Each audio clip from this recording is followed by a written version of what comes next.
Thank you, and welcome everyone to FormFactor's fourth quarter 2020 earnings conference call. On today's call are Chief Executive Officer Mike Slessor and Chief Financial Officer Shai Shahar. Before we begin, Jason Cohen, the company's General Counsel, will remind you of some important information. Thank you. Today the company will be discussing GAAP P&L results and some important non-GAAP results intended to supplement your understanding of the company's financials.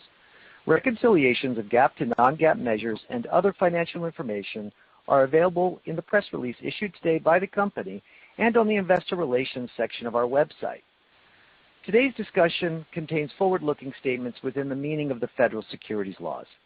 Examples of such forward-looking statements include those with respect to the projections of financial and business performance, future macroeconomic conditions, the benefits of acquisitions and investments in capacity and information technology, the impacts of the COVID-19 pandemic, the impacts of regulatory changes, the anticipated demand for products, our future ability to produce products, the development of future products and technologies, and the assumptions upon which such statements are based. These statements are subject to known and unknown risks and uncertainties that could cause actual results to differ materially from those expressed during this call. Information on risk factors and uncertainties is contained in our most recent filing on Form 10-K with the SEC and our other SEC filings, which are available on the SEC's website at www.sec.gov and in our press release issued today. Forward-looking statements are made as of today, February 3rd, 2021, and we assume no obligation to update them.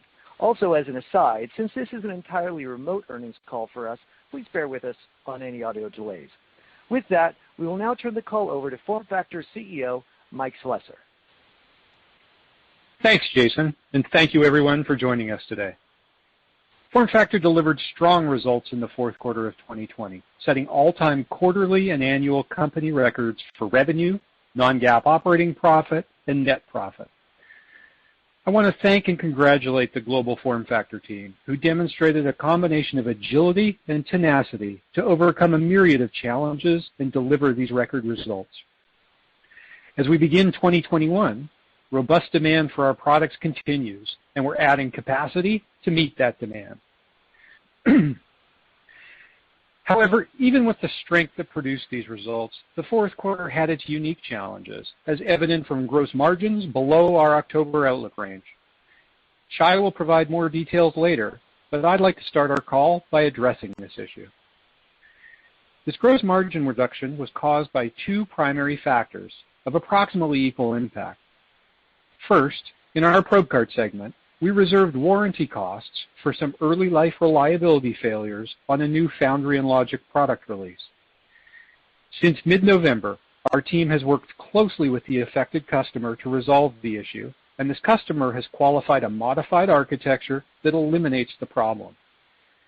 This issue is now closed, as we are shipping replacement units in volume and have implemented improvement actions in our product development and release processes.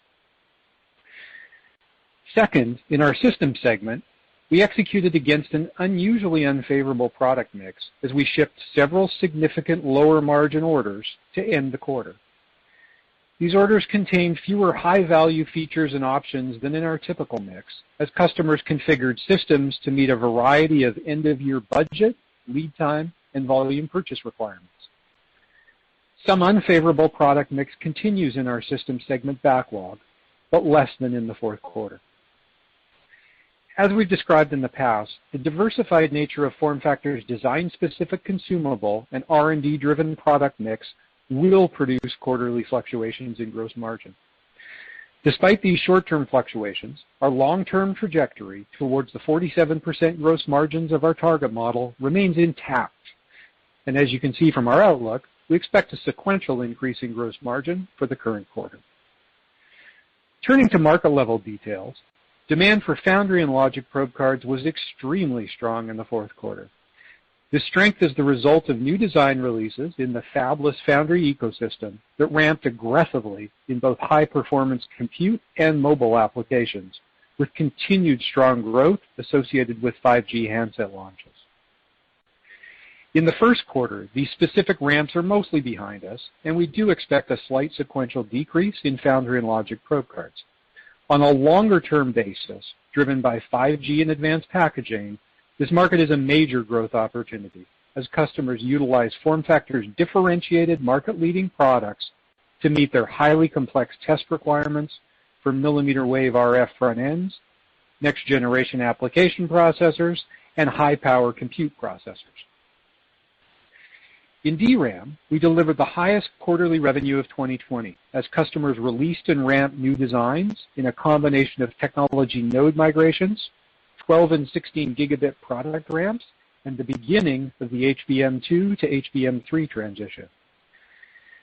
As a reminder, probe cards are a consumable that is specific to each chip design, and so demand is generated not just by node migrations, but also the release of new chip designs, such as 16 gigabit LPDDR5.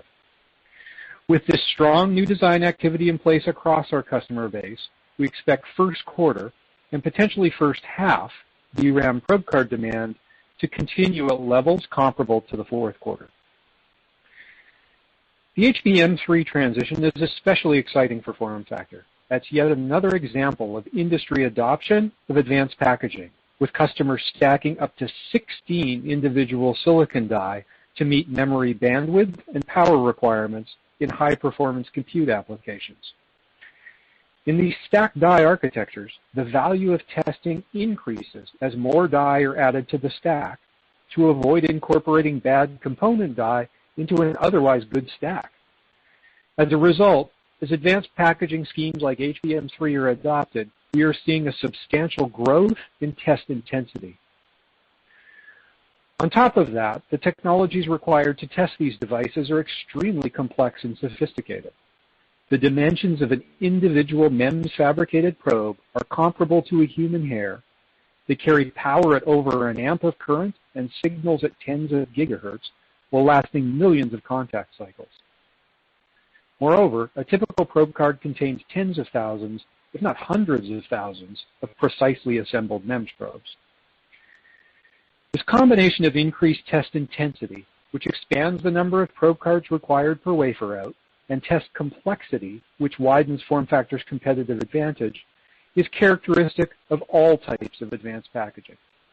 As the industry's focus moves to post-fab integration to offset the slowing of front-end Moore's law, wafer test and probe cards are taking a prominent role in enabling a variety of advanced packaging schemes, like HBM stacking of DRAM die and heterogeneous integration of chiplets, and are at least partially responsible for the double-digit growth we've delivered in both 2019 and 2020.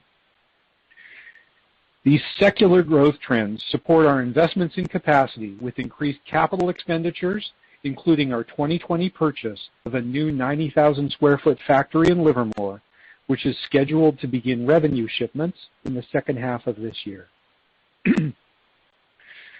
Turning to M&A, following 2 acquisitions in the second half of last year, our team has focused on integrating our additions. The Advantest probe card assets we acquired in July are now fully integrated into our probe card operations, and we have launched an internal program to incorporate several technology subcomponents into FormFactor's probe card roadmap. We are also making progress introducing the acquired mainstream NAND flash probe card products into the global FormFactor channel and are working closely with multiple customers on first half 2021 qualification plans. Our addition of HPD in the fourth quarter is also proceeding according to plan. We've integrated SG&A functions with the broader FormFactor organization. The combination of FormFactor's customer relationships and global footprint, together with HPD's world-class cryogenic thermal control and test expertise, has enabled us to engage companies and research institutes leading in the nascent field of quantum computing in the US, Japan, and the EU. Although we do not expect a significant financial contribution from these activities in 2021, we are excited about the long-term growth prospects enabling quantum computing with our emerging leadership position in cryogenic test and measurement. Finally, with record fourth quarter results and a solid first quarter outlook, we are making progress towards the target financial model we unveiled last year that delivers $2 of non-GAAP earnings per share on $850 million of revenue. Test and measurement is becoming a more important and strategic place in the semiconductor industry, driven by trends like 5G and advanced packaging. Our leadership position in these attractive markets, paired with our differentiated strategy and disciplined execution, will drive continued growth and share gains as we progress towards our target model. Shai, over to you. Thank you, Mike, and good afternoon. As you saw in our press release, and as Mike noted, we concluded the year with all-time record quarterly and annual revenue, as well as non-GAAP operating profit and net profit, driven by continued strong demand in both our probe cards and system segment. Fourth quarter revenues and EPS were above the high end of our outlook ranges, while gross margin was below the low end of our outlook range. FormFactor's fourth quarter revenues were $197 million, an 11% sequential increase from Q3. Quarterly revenues increased 10% year over year and contributed to total fiscal 2020 revenues of $694 million, an 18% increase compared to 2019. Probe card segment revenues were $162.5 million in the fourth quarter, an increase of $12 million, or 7% from Q3. The increase was driven by higher foundry and logic and DRAM revenues, partially offset by a decline in flash revenue. System segment revenues were $35 million in Q4, an increase of $7.5 million, or 27% from the third quarter.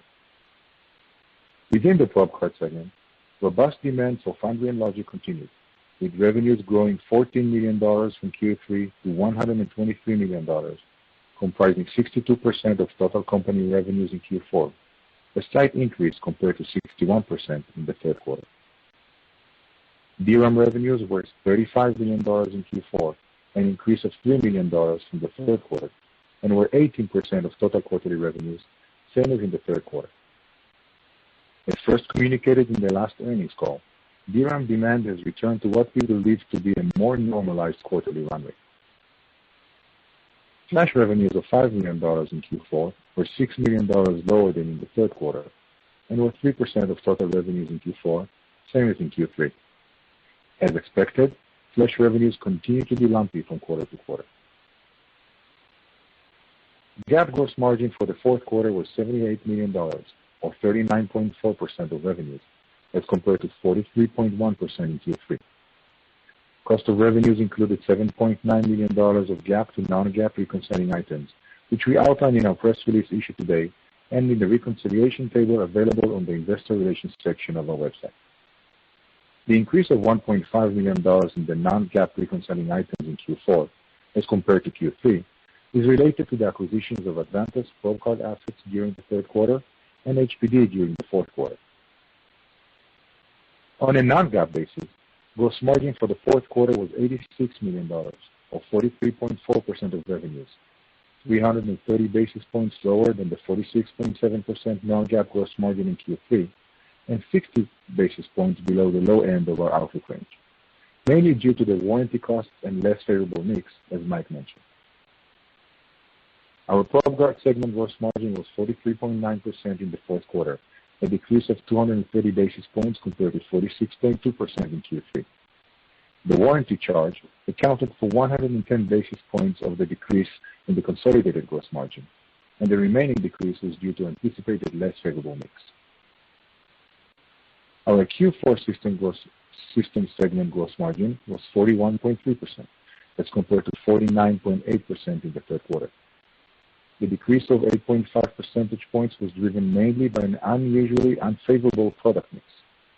This decrease in the system's gross margin accounted for 1.5% of the 3.3% overall decrease in gross margin. We expect the system segment gross margin to improve to mid-40s in the first quarter, and as we have previously said, we expect it to range between the high 40s to low 50s. As we make progress towards achieving our target financial model gross margins of 47%, margins will fluctuate from quarter to quarter.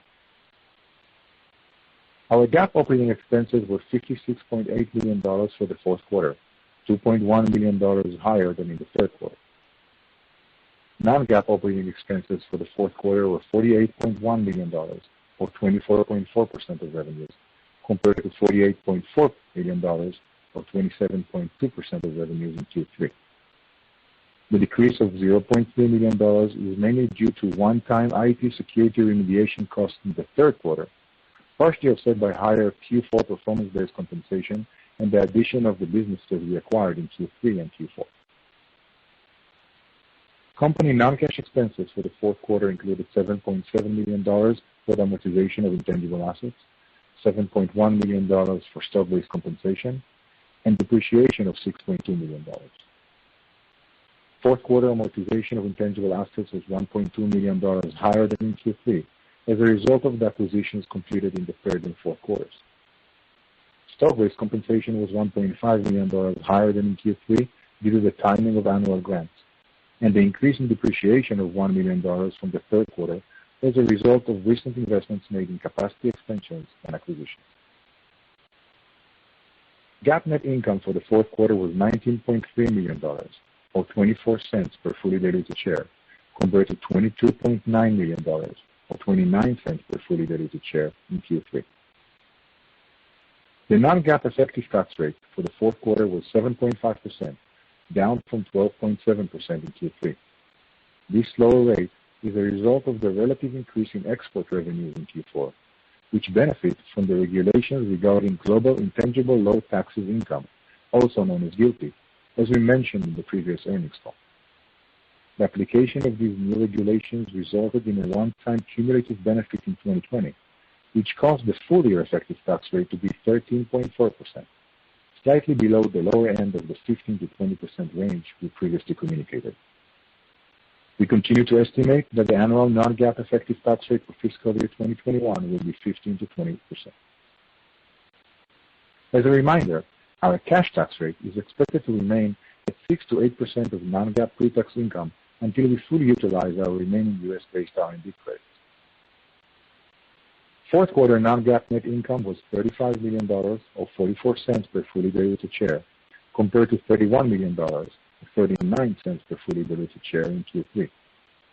In summary, EPS was slightly above the high end of our outlook range due to the higher revenues and lower effective tax rate, partially offset by the impact of the lower gross margins. Moving to the balance sheet and cash flows. We generated $31 million of free cash flow in the fourth quarter, compared to $37 million in Q3, taking our total cash and investments to $259 million in the end of the quarter.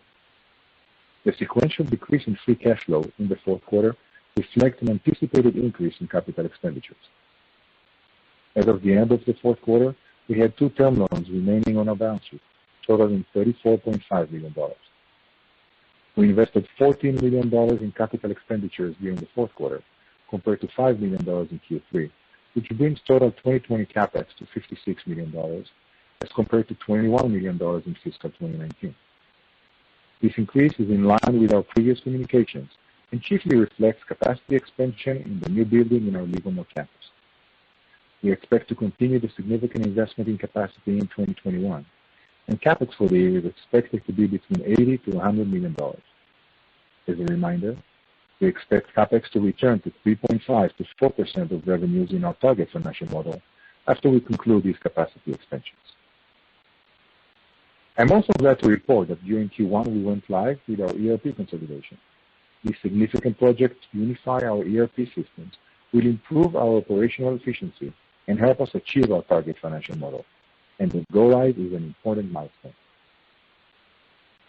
At quarter end, our total cash balance exceeded the debt balance by $223 million, an increase of $15 million from Q3 quarter end. The increase is mostly attributable to strong cash flow from operations, less cash used for the HPD acquisition and capital expenditures during the quarter. Turning to 2021 first quarter non-GAAP outlook. As Mike mentioned, we expect generally strong demand for advanced probe cards with lower demand in foundry and logic, DRAM systems, partially offset by an increase in flash. These factors result in a Q1 revenue outlook in the range of $176 to $188 million. Product mix is expected to be more favorable in Q1, and most of the unusual factors that impacted Q4 gross margins are not expected to reoccur in Q1, resulting in non-GAAP gross margins outlook for the first quarter in the range of 44 to 47%. At the midpoint of these ranges, we expect Q1 operating expenses to be comparable to Q4 due to the usual annual benefits reset and a higher R&D spend, offset by lower performance-based compensation. Accordingly, non-GAAP earnings per fully diluted share for Q1 is expected to be between 34 and 42 cents. Reconciliation of our GAAP to non-GAAP Q1 outlook is available in the Investor Relations section of our website and in our press release issued today. With that, let's open the call for questions. We ask that when you ask your question, please indicate if you direct your question to Mike or to me, since as you can imagine, we are still not in the same room. Operator? As a reminder, to ask a question, you will need to press star 1 on your telephone. To withdraw your question, press the pound key. Please stand by while we compile the Q&A roster. Our first question comes from the line of Brian Chin from Stifel. Your line is now open. Hi there. Good afternoon, and thanks for letting us ask a few questions. Maybe just the first question. In terms of the gross margins in 4Q, were those lower gross margin products that you recognize and also expect to recognize a little bit in 1Q, were they probe systems? Because I know you obviously have a broader portfolio now of products in the system revenue component. So were those probe systems, and I guess were they not in your prior forecast, and did they also represent a good chunk of the revenue upside that you reported in 4Q? Hey, Brian, this is Shai. Thank you for the question. And yes, the majority of the lower margin impact came from the systems segment, and some of these sales were not forecasted, but in a way that we always have a different mix of products. And this quarter, the mix was less favorable in a very unusual way. As we said, we see less of these remaining in our backlog for Q1, and thus we expect the gross margin to be better in Q1. But also I want to remind everybody that our margins will continue to fluctuate. We saw in Q4 of 17 a low system gross margin impacting us, and if you look at Q3 of 2020, that margin went up to 46.7. And so this quarter had unusual unfavorable mix, but we are confident that we are on our way to achieve a 47 gross margins of our target financial model. Got it. Before asking my follow-up, it may be exclusive or it may not be mutually exclusive, but I also noticed China sequential revenue was up pretty high magnitude. Is there any sort of overlap there with sort of the systems, or is that more tied into the probe card business? Yeah, Brian, it's Mike. I'll take that one. A good observation that China revenue was again up pretty significantly. The bulk of that continues to be consistent with the insight we provided last quarter. It's probe card shipments to multinationals who are directing us to ship into their assembly and test facilities in China. And so the bulk of the revenue uptick for China really has nothing to do with the systems business. Having said that, there were some lower margin configurations in the probe systems business that did contribute, that went into China, that did contribute to the shortfall in gross margins in that segment. Okay. Thanks, Mike. Maybe last question to follow up. Just to address your production capacity expansion, I guess by 3Q end, maybe 4Q end, can you increment up your capacity in Livermore, say 5-10%? Is that kind of a band that makes sense in terms of what you might be able to increment it up? And also, maybe back to Shai, in terms of gross margins, can you quantify any drag you might expect as some of that new capacity does ramp up, and how that might be allocated across the year? Yeah. Brian, it's Mike. I'll start with the trajectory. As you've seen through 2020, even with all the different restrictions we've had manufacturing in California and Oregon, we've managed to steadily increase capacity, and we expect to be able to do that in the front part of 2021 in advance of bringing on the large capacity expansion associated with our new 90,000 square foot facility. Now, that'll ramp fairly gradually. As I said, we expect to make revenue shipments starting in the second half there. But I think it's reasonable to also assume that inside our existing footprint, we're getting more efficient, and something like a high single-digit capacity increase percentage is probably not unreasonable from the existing footprint. Obviously, adding the new factory gives us legs beyond that to then take us to the $850 million level of our target model. Yeah, in terms of the impact on the gross margin, I think the best way to describe it is that we took all that into consideration when we put out our model. So the 47% gross margin at our target model and at $850 million of revenue, as Mike described, take that capacity expansion impact into consideration. Got it. So, kind of the front end of that, you don't necessarily expect, 50 basis point or some kind of drag, in the second half of the year as some of that new capacity comes up?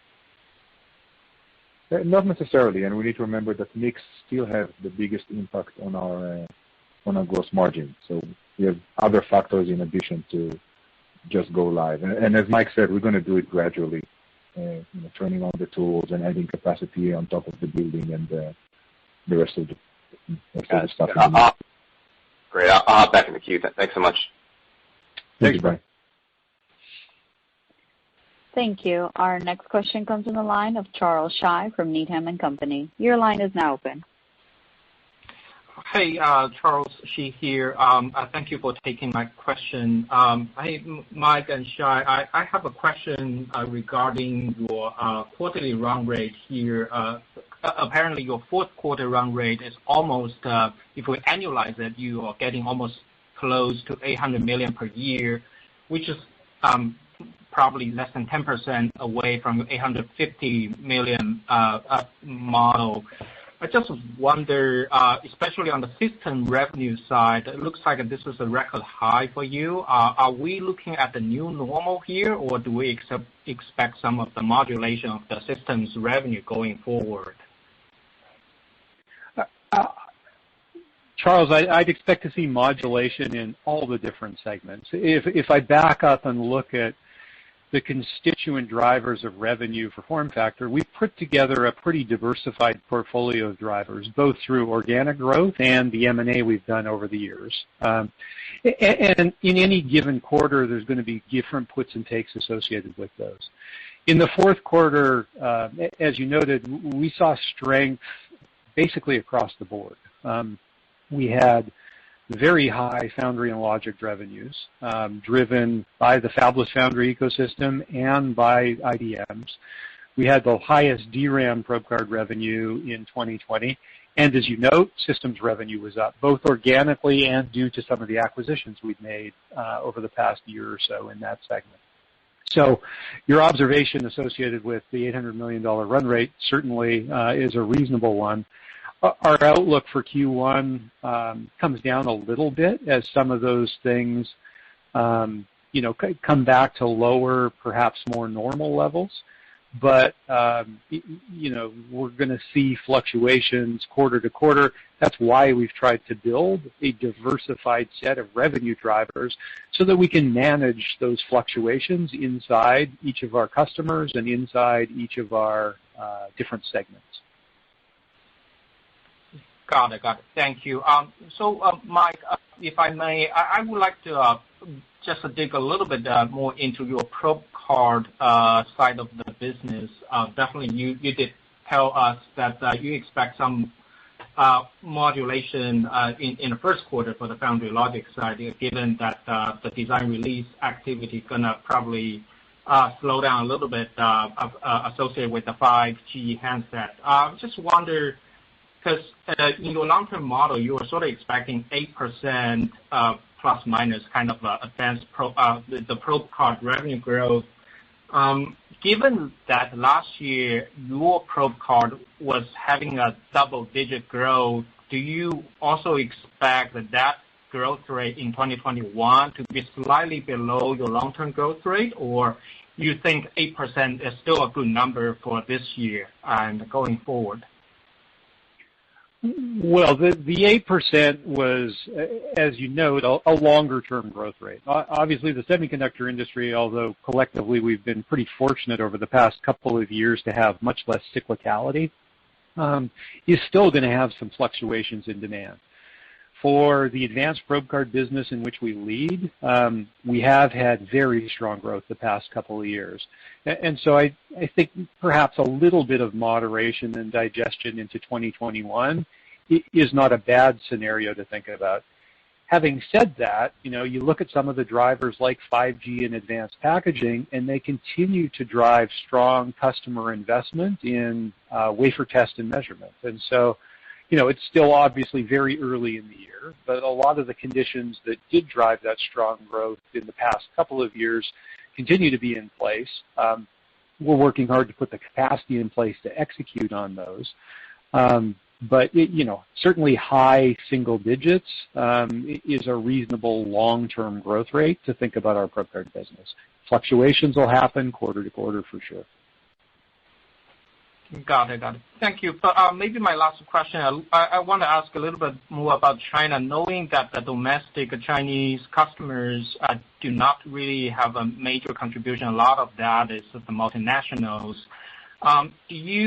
Over the past quarter, do you see any change of behavior, any stockpiling by some of your domestic Chinese customers ongoing?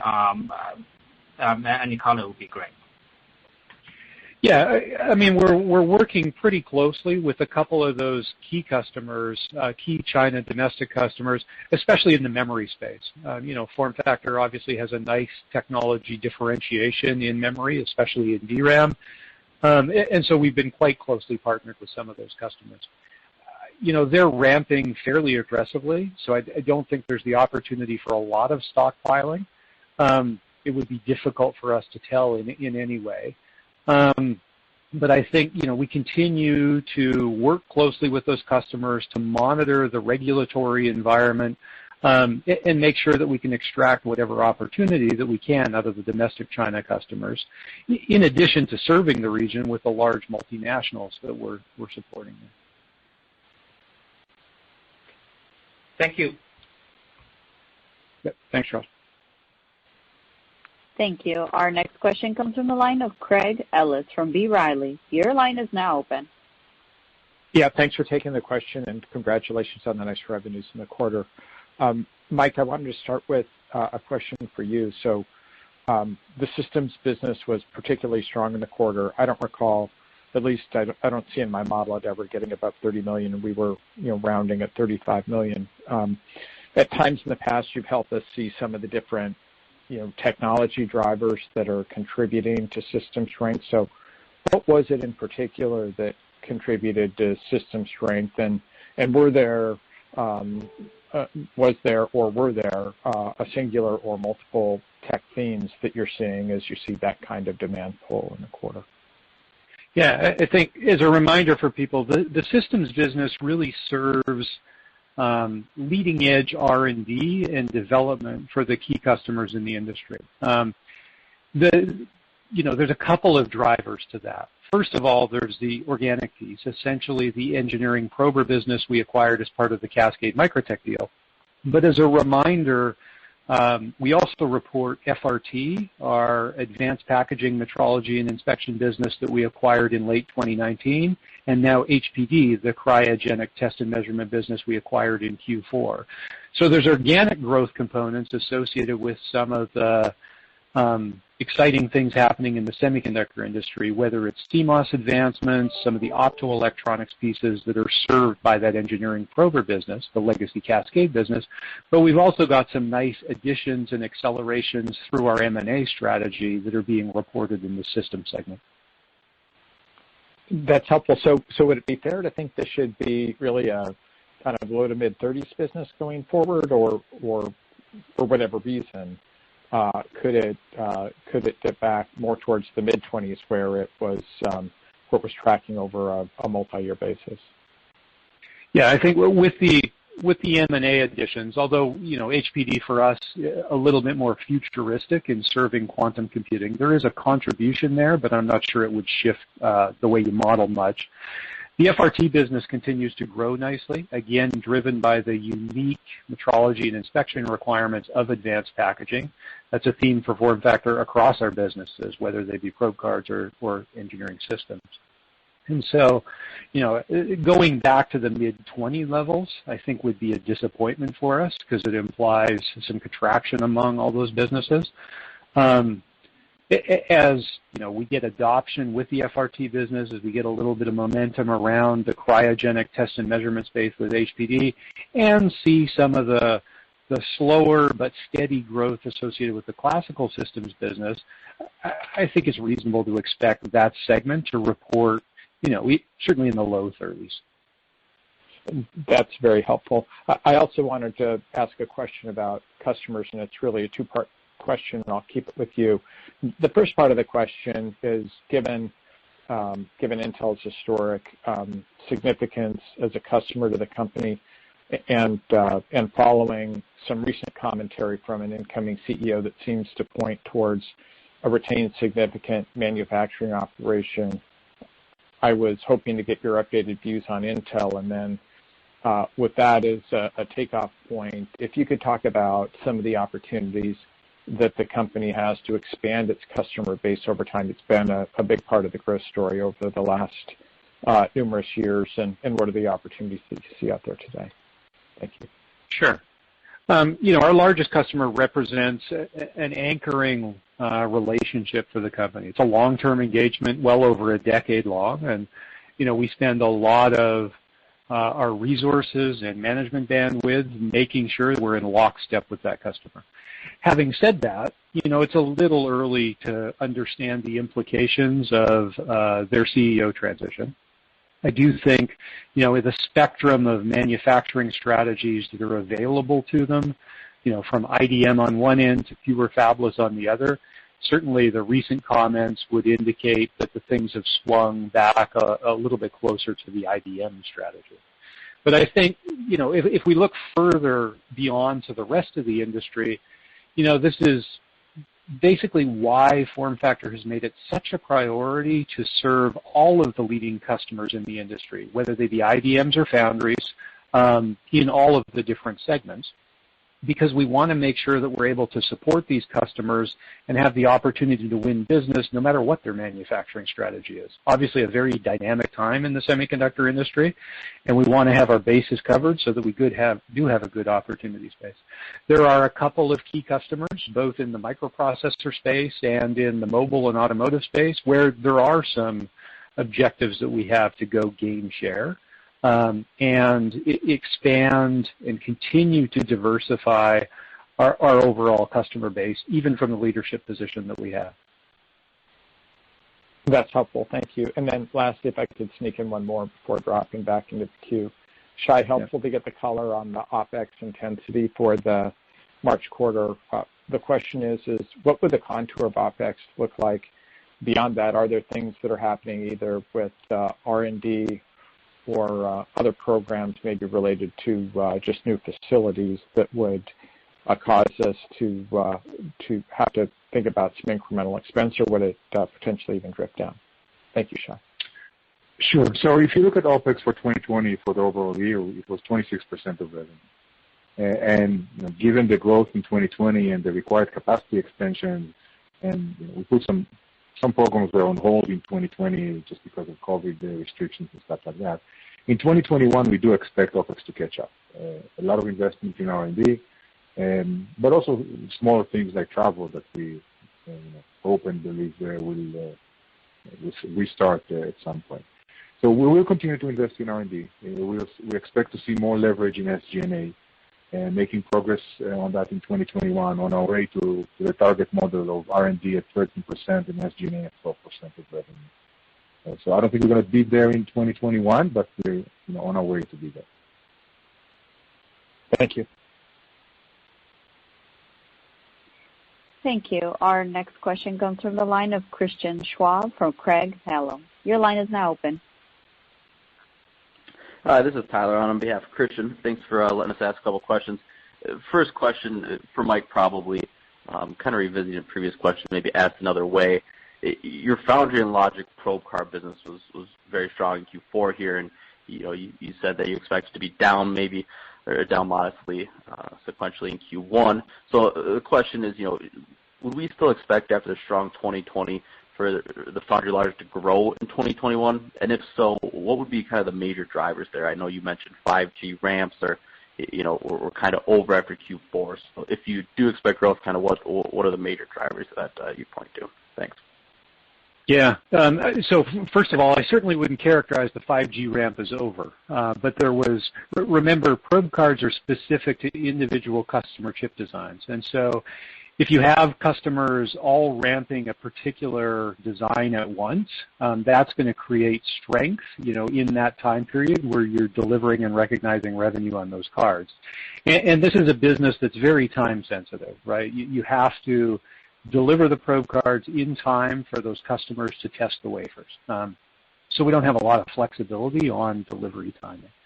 So, you had the coincidence of both our largest customer returning to almost historically high levels in the fourth quarter.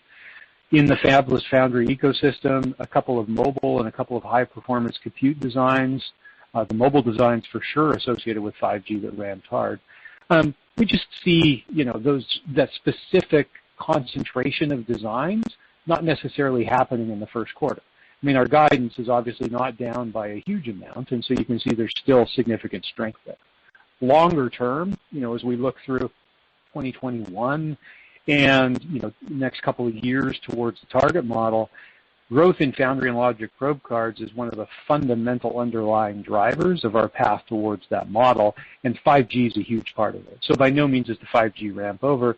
We just had a bunch of designs stack up that we had to deliver in the fourth quarter that led to the all-time record quarterly revenues.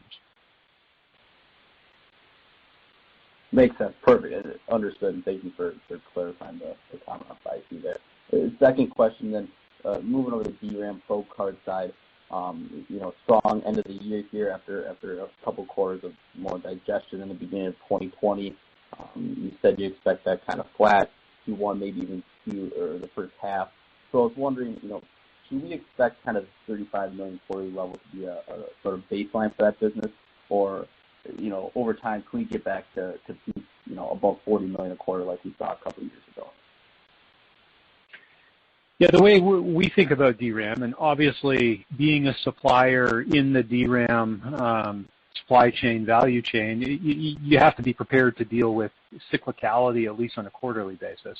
We saw that, as you noted, in 2020, right? We went from what was a multi-year high in Q4 of 19 at about 40 million in DRAM revenue down to 20 million the next quarter. That's a pretty extreme swing, but I think does represent the bands in which that business should be expected to operate in any given quarter. 2021, though, does seem to be a pretty decent year for the overall DRAM supply chain. There's going to be investments in capacity. As we told you, we see strong design pipelines from our customers that are feeding our business. I think, though, that a reasonable expectation in any given quarter, it is probably a 30 million, maybe low 30 millions kind of run rate for DRAM, with some unusual swings up and down as different design release cadences either are additive or subtractive with each other. So, think about it in 35 is probably the high end of what I want to give you for an average level, but certainly starts with a 3. That's great. Very helpful. That's all for us. Thanks, guys. Thanks. Thank you. As a reminder, ladies and gentlemen, if you have a question, please press star, then the number 1 key on your touch-tone telephone. Our next question comes from the line of Tom Diffley from D.A. Davidson. Your line is now open. Yes, good afternoon. Thanks for taking the question. Mike, maybe another geographic question for you. When you look at Taiwan, it was about 25% of the business, but I was surprised to see that TSMC was not a 10% customer. So maybe just talk a little bit about the dynamics in Taiwan. Sure.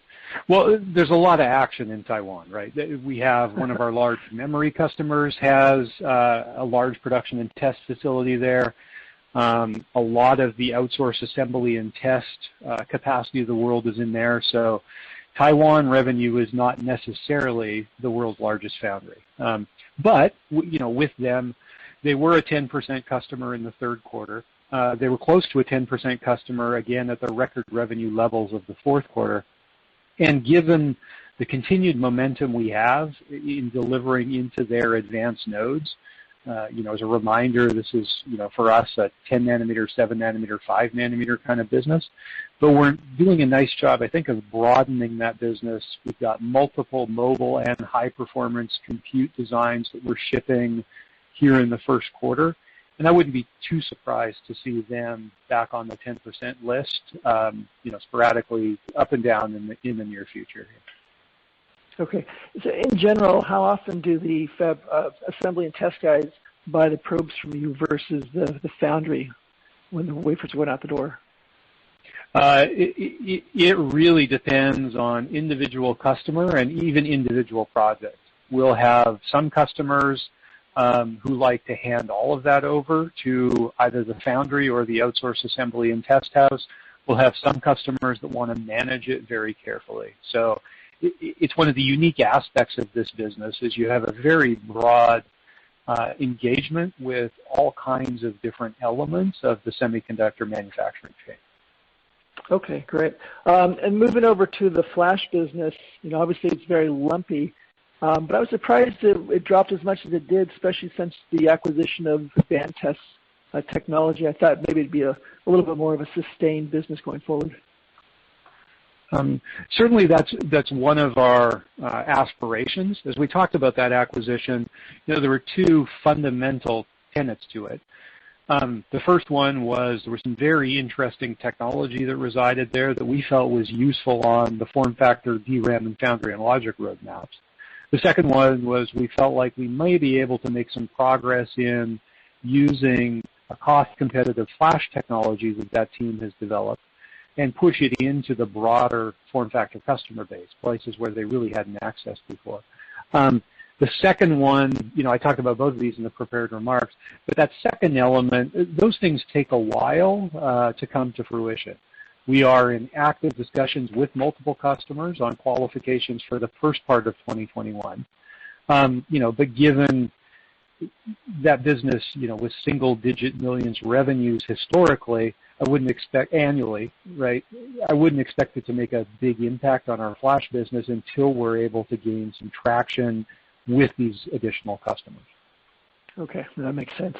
And then finally, Shai, when you look at the gross margins in your target model, does that require a different product mix? A mix has a big, impact on margins on a quarterly basis. But if you look over the next year or two to get to that target model, do you need to see certain parts of your business grow faster than others? So as a reminder, even though it was not really reflected in the Q4 gross margin, historically the systems business has the highest gross margin, followed by foundry and logic, then DRAM and flash. And of course there is some overlap when you move from one market to another. It's not like everything in systems is higher and everything in flash is lower. But so as we grow the business, when we presented the 850 model, we talked about most of the growth coming from foundry and logic. And so this will help achieving the 47% gross margin. But together with operational excellence that we're working on, the ERP implementation project is one of them. The additional capacity will help, of course. But these are the main drivers. Okay. Thanks, Mike. Thanks, Shai. Thanks, Shai. Thank you. Our next question comes from the line of Brian Chin from Stifel. Your line is now open. Hi there again. Just maybe a quick follow-up, probably from Mike. HBM3, SOIC, Foveros, when you kind of look at the avant-garde of advanced packaging technologies, when do you think that will really begin to favorably impact your revenue CAGR in probe cards? I think you've seen some of it already. If you look at the probe card market in 2020, it almost certainly grew faster. I mean, we'll find out in a couple of months when VLSI rolls up their survey. But it almost certainly grew faster than the historical correlation to the semiconductor industry that we've observed. That also was the case in 2019. And so I think you're seeing the leading edge of some of these things. But each of the projects you talked about, still pretty early innings. If you look at those as a fraction of wafer starts for any of our customers, they're still relatively small. Having said that, they consume a good fraction of the test capacity because of the need for high test intensity and high test complexity to make sure you've got something close to known good die, as we talked about in various, most recently the Analyst Day we did last year. So I think you're already seeing the leading edge of this. If you look at our results and the probe card market results over the past couple of years, obviously as the semiconductor industry continues to accelerate adoption of these, I think various customers have made pretty firm comments that for 7 nanometer and 5 nanometer, they view advanced packaging with these various architectures as being a big part of their innovation roadmap. I think you'll see that probe card intensity continue to increase. Okay, yeah, makes sense. And maybe one last other quick follow-up. In terms of going back to sort of the commentary around modulation of revenues and segments, yeah, at a high level across the semi industry, it's hotter in some areas than others, but there's some inability to sort of meet wafer demand. Some areas of maybe advanced, and certainly some areas of mature nodes. And you guys play more in the advanced area, but based on that, those sorts of wafer constraints further upstream for you guys, do you see that playing into in any way playing into the modulation of your revenue as we kind of walk through this year? That's a tricky one. I think if you think about it from a bottoms-up perspective, for sure there are individual designs with individual customers that get pulled in or pushed out depending on the priority calls they make with respect to the overall capacity they're able to secure. And so, at an individual design level, you see that at work every day as our mix shifts around in the factory. But, part of our strategy, again, has been to try and be exposed to so many of those different drivers that they essentially all average themselves out through the diversification of our business across all of the different puts and takes in the industry. Okay. Yeah, great. Thanks for all the answers to the questions. Thanks. No problem. Thanks, Brian. Thank you. Our next question comes from the line of David Dudley from Steelhead. Your line is now open. Yeah, can you hear me? Yep, we can hear you, Dave. Okay, sorry, I've had some technical issues. I think in your prepared remarks, you talked about NAND qualifications in the first half of this year and ramping up in the second half of the calendar year.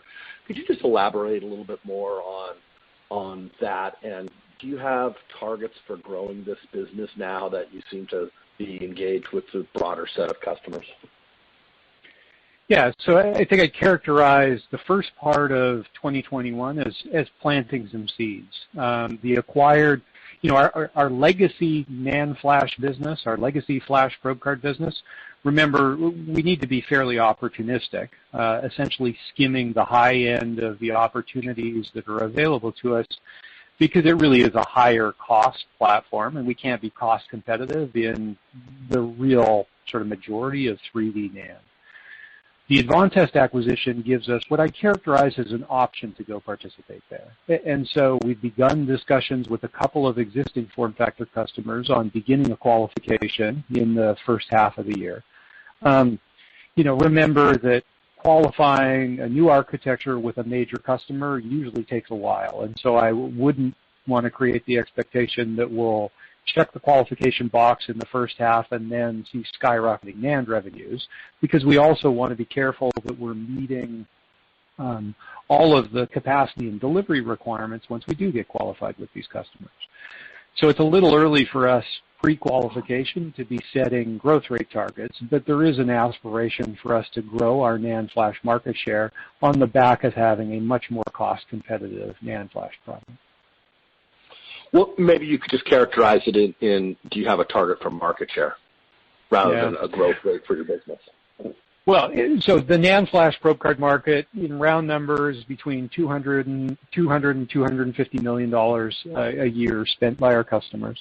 Some of that you can probably consider to be captive to some Korean suppliers, so probably not really servable market by us.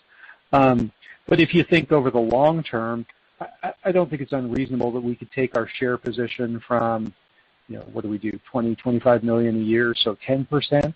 And over the next couple of years on the way to the target model, maybe get that up into the teens. Again, market share gains where you're introducing a new product to a new set of customers, not new to FormFactor, but new to that product, it's a long, slow slog, and one that we're committed to see if we can make happen. But again, it's a little early to be making top-line commits on it.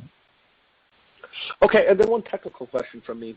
You spoke about DRAM and how, I think it's becoming more test intensive as you stack the DRAM parts in these high bandwidth configurations.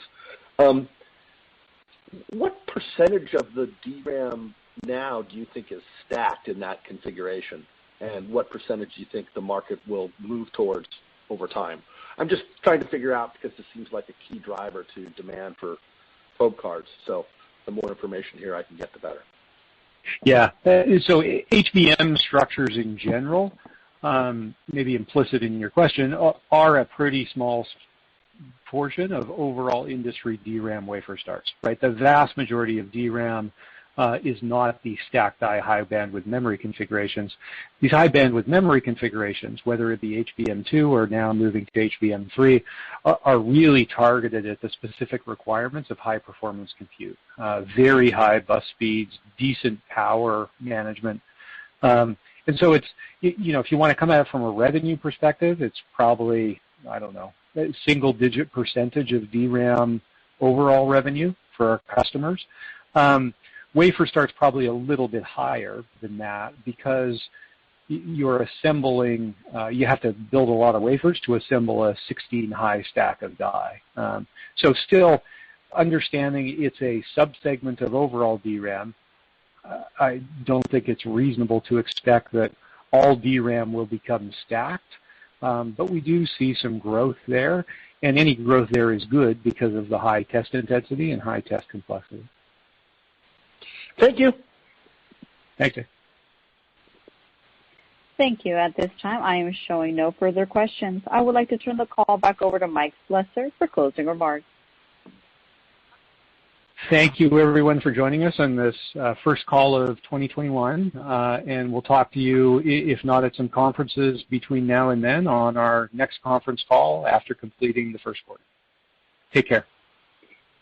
Ladies and gentlemen, this concludes today's conference call. Thank you for participating. You may now disconnect.